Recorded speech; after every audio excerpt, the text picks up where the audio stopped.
Spain wasn't Muslim for a while. It was Al-Andalus, one of the most advanced civilizations in medieval Europe for over 700 years. It's not a blip. That's not a random invasion. That is a whole world. In 711, there was a North African Muslim general, Tariq ibn Ziyad. He was likely Amaziah. He crossed into Iberia. But the idea that he just invaded with 7,000 men is a deeply flawed narrative, because that's like strategically impossible without local support.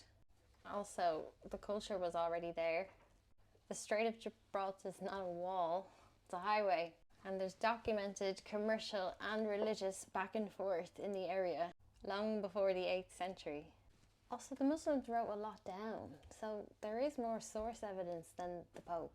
So writers like Ibn Abd al-Hakim and al-Makari describe how the cities surrendered peacefully. There was no siege.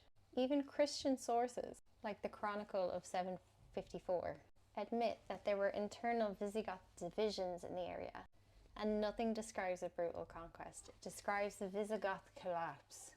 Cordoba had over 70 libraries and 400,000 books. Al-Andalus was an intellectual and scientific hub.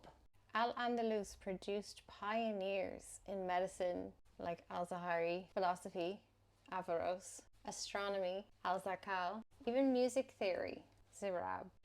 This work was later copied and translated into Latin. The foundation of a lot of Western science isn't Western at all.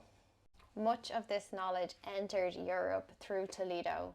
That's what kick-started the Renaissance. The Reconquista in Spain was cultural genocide.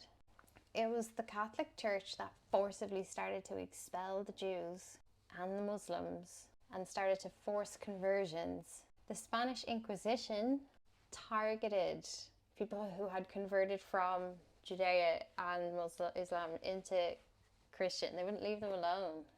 Torture, execution, and seizing their property.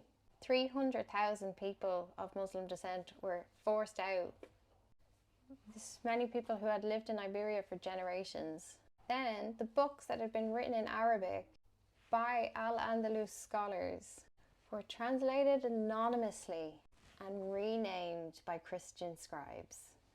For example, the work of Averroes was renamed and repackaged as a European rational philosopher. Averroes wrote commentaries on Aristotle that were the most advanced in any language. He wrote a book, Talfut al-Talfut, The Incoherence of Incoherence, a defense of rationalism against fundamentalism. Averroes isn't even his name, but I'm using it so that you know who I'm talking about. They gave him that name, the Europeans. They stripped out his spiritual framework and used him to push a Christian-compatible version of Aristotle. In medieval France, they called him the commentator. Anyone who tries to say that the Moors had a bad impact on Spain has never been to Andalusia. They introduced new crops, irrigation, astronomy, algebra, and all of it flourished. The same year Columbus sailed to America, 1492. The last Muslim kingdom in Spain fell to the Christians, Granada, and Spain launched the Inquisitions. They burnt all the books, they destroyed the culture, they expelled anyone who wasn't white, and they claimed it in the name of Roman Christ.